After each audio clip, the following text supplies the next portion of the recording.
My name is Cassandra Klein. I'm 42 years old, and I used to believe that love and patience could hold a household together. Life taught me otherwise. For 4 years, I raised my two kids, Mia, 12, and Andrew, 9, on my own after losing my husband, Daniel, to cancer, the kind that steals a future without even asking permission. I learned how to braid Mia's hair with trembling hands, how to tape Andrew's science projects together at 2 in the morning, and how to smile for them when all I wanted was 1 hour to collapse. I wasn't looking for love. Grief doesn't leave much room for that. But then Nathan came along. Nathan was warmth in a way I hadn't felt in years. Calm voice, gentle humor, a kindness that didn't try to fix me, just tried to be with me. He had two teens of his own, Jason, 16, and Chloe, 14. They were polite at first, quiet kids who said thank you and helped carry grocery bags without rolling their eyes. When he suggested blending our families, I said yes, with a cautious heart. But Mia was thrilled.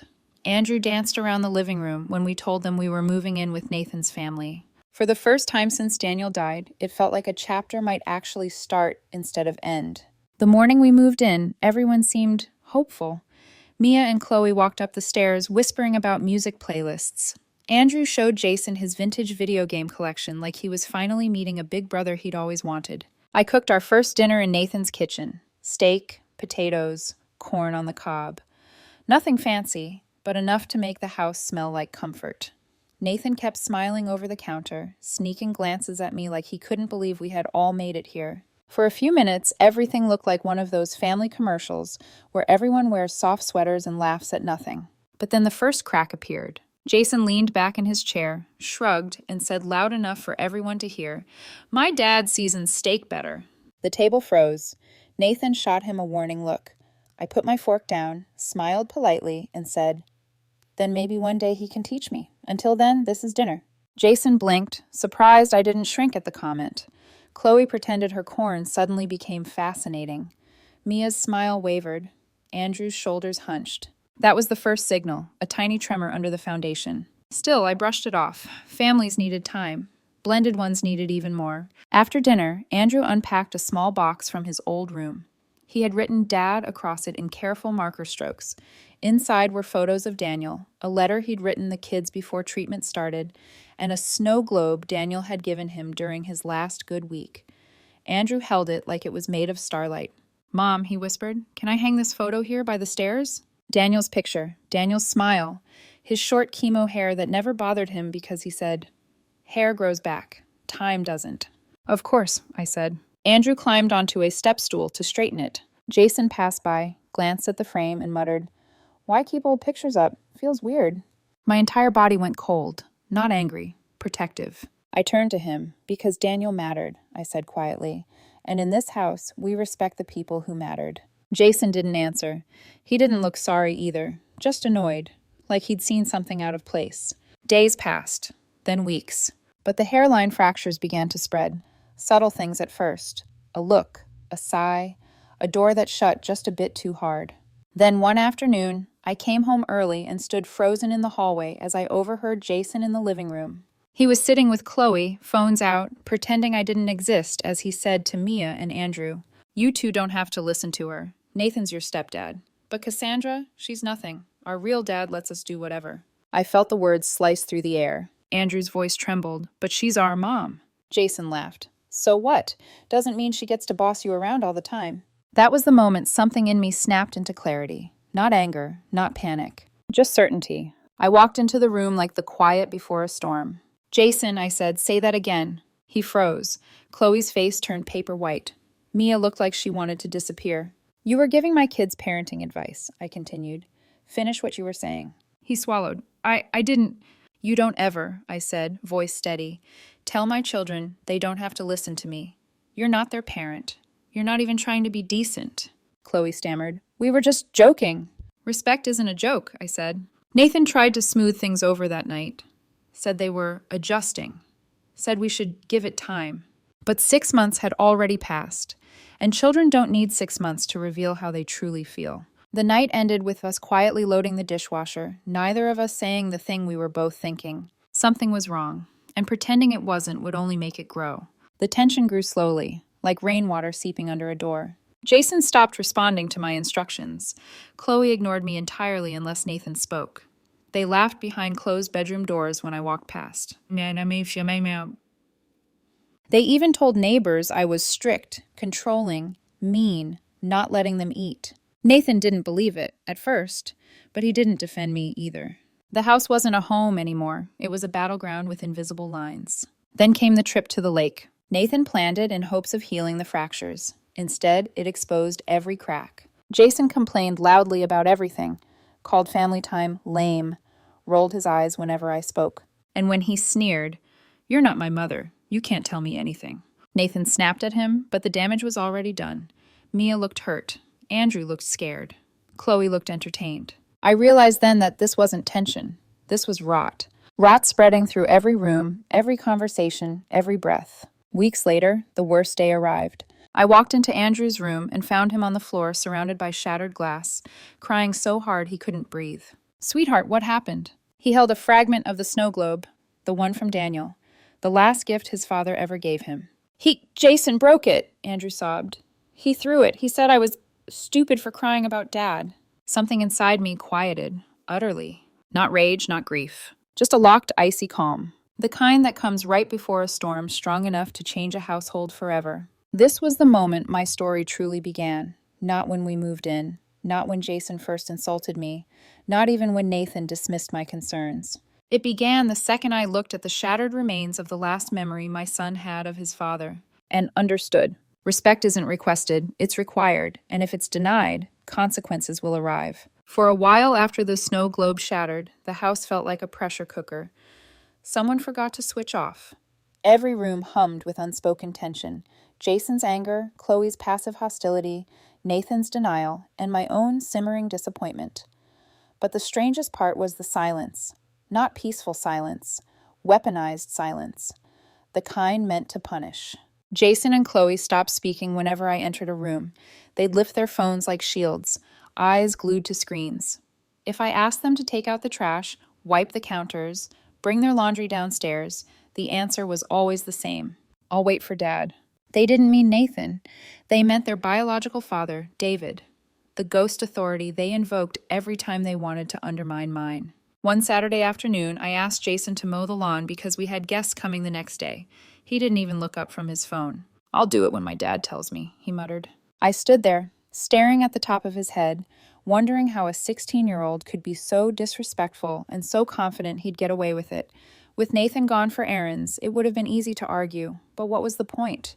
Jason didn't want a conversation. He wanted war. And he was winning, not because he was right, but because Nathan and I weren't standing on the same side of the battlefield. Not anymore. A few days later, I stopped at a grocery store on my way home. When I pulled into the driveway, I spotted our neighbor, Mrs. Lawson, tugging her dog along the sidewalk. Normally cheerful, today she looked hesitant, as if approaching me might be breaking some unspoken neighbor code. "Cassandra?" she called gently. "Do you have a moment?" I forced a smile. "Of course, everything okay?" She bit her lip. "Honey, I didn't want to say anything, but I felt like I should." My stomach tightened. "What's wrong?" "I ran into Jason and Chloe earlier this week," she said. "They were outside chatting with my grandson, and they told him some things that worried me." "What things?" My voice wasn't sharp, but it dropped in tone, something more warning than question. She looked almost embarrassed. "They said you don't let them eat unless it's on your schedule, that you're extremely strict, that you control everything." I felt the heat rise in my chest. Not shame, but fury. "They said you treat them like soldiers," she added softly. My jaw clenched. The lies weren't just disrespectful. They were designed, targeted. They'd taken our private tension and turned it into public reputation damage. I straightened my shoulders. "Mrs. Lawson, thank you for telling me, but that is absolutely untrue." Her relief was immediate. "We figured," she said quickly. "You're a good mother. Everyone can see that." I nodded. I appreciate that, truly. But as she walked away, I could feel anger crawling over my skin like static. Disrespect behind closed doors was one thing. Sabotaging my name in the neighborhood I'd lived in for years, that was another. When I walked inside, Jason and Chloe were sprawled across the living room couch with their feet on the coffee table, watching TV like they owned the entire house. "Turn it off," I said. They didn't move, didn't blink. I stepped forward, grabbed the remote, switched the TV off, and tossed it aside. "We're talking." Jason sighed dramatically. "What now?" You told the neighbors I starve you. Chloe's eyes widened. No. Don't lie to me, I said sharply. I know what you said. Jason leaned back, crossing his arms casually. Well, maybe if you weren't such a control freak, people wouldn't believe it. That smirk, that entitled smirk, that was the last spark I needed. I stepped closer until I was in his line of sight. Listen carefully, I said quietly. This is your last warning. If you spread one more rumor about me, just one, I promise you the consequences will be real. For a moment, he looked like a child again, startled, caught, unsure. Then the attitude returned, but weaker. Chloe whispered, We were just joking. Jokes end, I said, when they hurt people, and this one ends now. I turned and walked out before I said something I couldn't take back. That evening, Nathan came into the garage where I was organizing shelves. I heard you yelled at the kids, he said quietly. I didn't yell, I replied. I confronted them. Nathan rubbed his temples. Jason said you threatened them. I put the drill down and met his eyes. He and Chloe told the neighbors I starve them, that I'm a dictator, that I treat them like prisoners. Nathan, that's not exaggeration. That's character assassination. He frowned. They're teenagers, Cass. They exaggerate everything. I stared at him. They said I don't let them eat unless I approve it. He hesitated. And they've been ignoring me for months, undermining me to my own kids, lying about me publicly. My voice cracked, not with weakness, but with exhaustion. When does it stop being teenage behavior and start being disrespect? He didn't answer. Instead, he walked away. That silence between us hurt more than all the teenagers' antics combined. Days passed. Nights dragged. Tension built with every closed door and whispered conversation. And then came the final explosion. A Thursday afternoon, I walked into Andrew's room to find him on the floor with his hands shaking, surrounded by broken glass and water, trying to hold together the pieces of Daniel's snow globe. His face was wet with tears. Mom, he sobbed. Jason, he threw it. What? My voice dropped to a whisper. He said it was stupid to cry about Dad, and he smashed it. I sat there, staring at the broken memory, the one thing Andrew had left of the father he adored. Every shard felt like a wound. Something inside me hardened. This wasn't a crack in the family. It was an earthquake. I stood up, walked into the living room, and found Jason gaming on the couch like nothing had happened. Turn it off, I said. He glanced at me, smirked, and paused the game. What now? You broke Andrew's snow globe. Jason shrugged. Yeah, it fell. It didn't fall, I said. You threw it. He leaned back. Maybe I did. He was being a baby about it. It's just a toy. That toy was from his father. Jason scoffed. You can buy another one. That's what you're good for, right?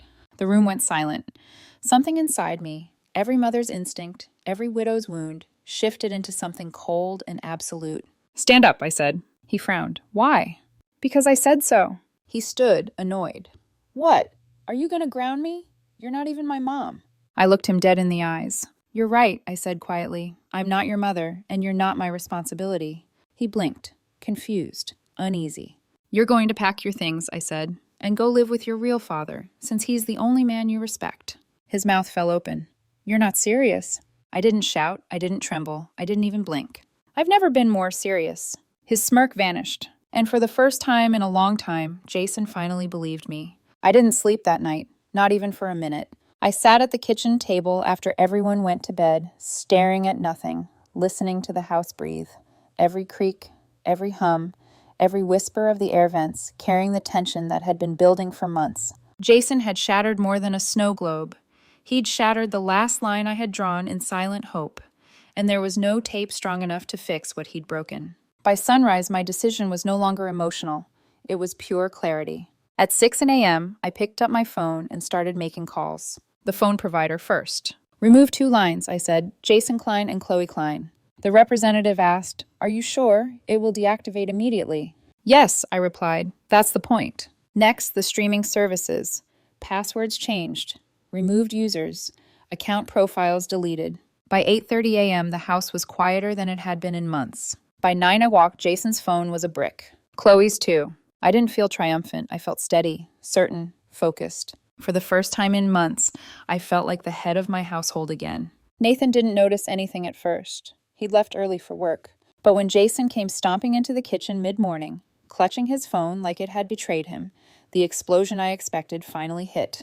What did you do? He shouted. Your phone isn't in my plan anymore, I said calmly. You can't do that. I already did. He looked unhinged, confused, offended, like the world had violated some unwritten promise he thought he was entitled to. "You're insane," he hissed. "Mom's going to lose it." "You'll have plenty of time to talk to her," I said, picking up the Wi-Fi modem. "Use the landline if you want. Or better yet, call your father." He followed me down the hall, shouting behind me like a furious shadow. "You can't kick us out just because you're mad." "I'm not mad," I said, turning to face him. "I'm finished." He stared at me, really stared, like he finally realized he didn't understand me at all. And for the first time, I saw fear in his eyes. Not the scared kind. The consequences are real kind. He stormed off, slamming his bedroom door so hard the walls rattled. But even that didn't faze me. Nathan came home that night while I was cooking dinner for Mia and Andrew. They were relaxed for once. Mia humming, Andrew helping set the table. The air felt lighter. Until Nathan walked in with panic written across his face. "Cassandra, what did you do?" he demanded. I didn't even pause while I chopped vegetables. I handled the situation. "Jason said you disconnected their phones." "That's called consequences," I replied. "They're kids." I finally turned to him.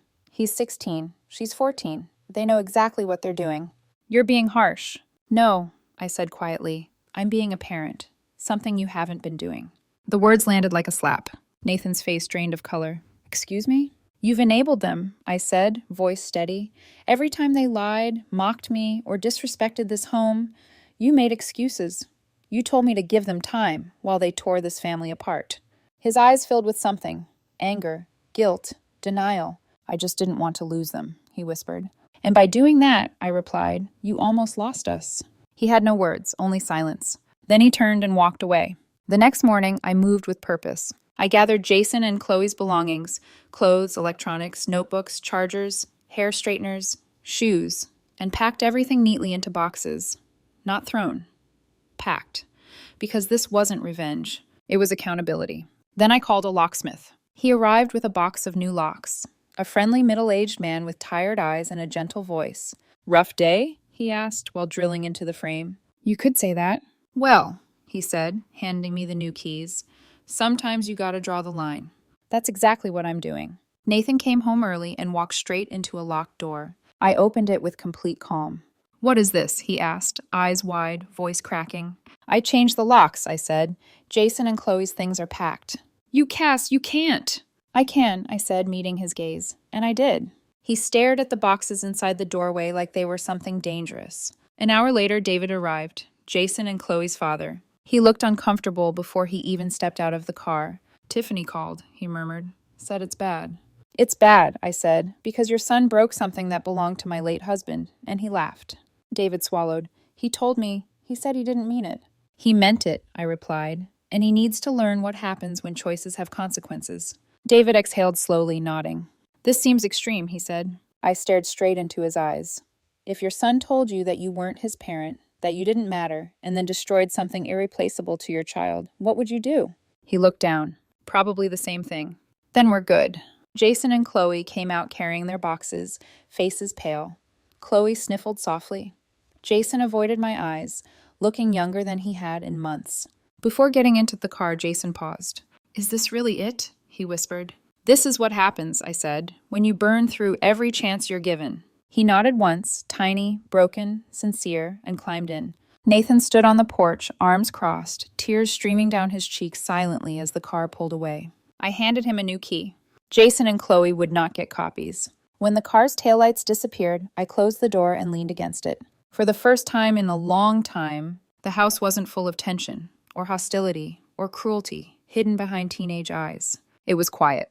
And even if it wasn't peace, it was the beginning of it. The morning after Jason and Chloe left, the house felt weightless. Not empty, not lonely, just free of the constant tension that had been suffocating all of us for months. Mia sat at the kitchen table flipping through a magazine. Andrew poured cereal quietly. When I walked in, they froze for a moment, like they were waiting for the next explosion. "You two okay?" I asked, pulling out a chair. Mia nodded slowly. "It's just quiet." "Good quiet or bad quiet?" She hesitated. "Good." Andrew fidgeted with his spoon. "I kinda like it, Mom. Nobody's yelling anymore. Nobody's calling us names." His voice cracked on that last word. That hit me harder than anything Jason ever said. "You don't need to feel guilty," I told them gently. "You can breathe again. That's allowed." They both nodded. And for the first time in months, breakfast felt normal, comfortable, even warm. Nathan didn't speak to me much that morning. He stayed in the bedroom most of the time, emerging only to refill his coffee or grab his keys. His eyes were red, not from anger, but fatigue, guilt, realization. It wasn't until late afternoon that he finally sat across from me at the kitchen table. "We need to talk," he said softly. I set my mug down. "Yeah, we do." He looked at me like he was seeing me for the first time in months. Not as the woman keeping the house afloat, not as the mother of 2 grieving children. Just me. "I don't even know who you are right now," Nathan whispered. "You've been cold, hard." "I had to be," I said quietly. "Jason shattered Andrew's last memory of his father. And for months you let them disrespect this home. I reached my limit." He swallowed. "I know Jason messed up, but throwing them out, they're still kids." "And mine?" I asked. "Are Mia and Andrew not children? Did they not deserve respect, safety, peace?" Nathan looked down. "Do you even realize what they've been through?" I continued. "Jason calling me names, Chloe lying to neighbors, both of them turning my own kids against me. I didn't punish them, Nathan. I protected us." He rubbed his forehead like it hurt to hear. "After the divorce, I was scared," he admitted. "I didn't want to lose them again, so I let things slide." "And by doing that," I said gently, "you almost lost us." This time he didn't argue. He didn't deflect. He just nodded, eyes damp. "Maybe you're right," he whispered. It wasn't forgiveness, but it was understanding. 2 nights later, my phone buzzed with a number I didn't recognize. "Hey, it's Jason. I'm sorry. About everything." I stared at the message until the words blurred. The boy who told me I wasn't his mother, now reaching out first. But I didn't reply. "Not yet." Apologies mean nothing if they aren't carried by actions. A few days later, David pulled into the driveway. He stepped out looking tired, drained, but calm. "Got a minute?" he asked. "Sure." He leaned against his car, crossing his arms. "I didn't come to argue, just wanted to update you. They're starting to get it." I didn't speak, I just waited. "Jason's been quiet," David said. "Helped me clean the garage yesterday. Didn't roll his eyes or complain once." "That's new," I said. David chuckled softly. "Chloe cried for a while. She misses Mia, and you. She said you always listened to her." I blinked, surprised. "And Jason," he continued, "he knows he screwed up bad. Told me you were right. About respect, about responsibility." I nodded slowly, absorbing the words. "You did what I couldn't," David said. "I kept trying to be their buddy after the divorce. I think they needed someone to be their wall, not their friend." That sentence stayed with me. A wall. Solid, firm, unmovable. Something kids push against not because they hate it, but because they need it. "You're a good father, David," I told him. "So are you," he said. "A good parent, I mean." We shook hands. No hostility, no resentment, just understanding. 2 parents trying to save kids who were hurting in ways none of us fully saw. The next morning, I found myself staring at the broken base of the snow globe sitting on the kitchen counter. The glass was gone, but the tiny wooden cabin inside was still intact, standing on its platform like it refused to fall. I turned it over in my hand, and something inside me softened. When Nathan came downstairs, he froze when he saw it. "You fixed it?" he asked quietly. I nodded. "It's not perfect, but it's standing." He swallowed. "Like this family," he whispered.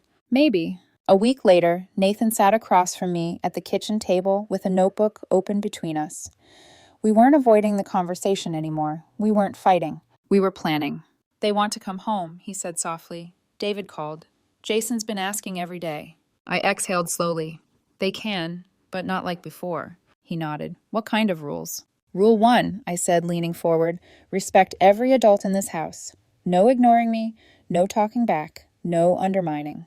He wrote it down. "Rule 2, Jason gets a part-time job. He wants a phone, he pays for it. He wants independence, he earns it." Nathan hesitated for a moment, then nodded firmly. "That's fair." We finalized the rules together, not as 2 sides of a broken family, but as a united front for the first time. Then we called David. He didn't argue. "It's about time," he said. "They'll agree." Saturday afternoon, David's car pulled into the driveway. Jason stepped out first, head down, hands inside his sleeves. Chloe followed, clutching her backpack like a life vest. They weren't the same kids who'd walked out days earlier. Their eyes weren't entitled anymore. They were scared. Good. Fear meant awareness. Andrew peeked from the hallway. Mia stood frozen on the stairs. Nathan broke the silence. "We need to talk before anything else." Jason nodded. Chloe wiped her nose. We all sat in the living room. "Here's the deal," I said evenly. "You don't have to call me Mom.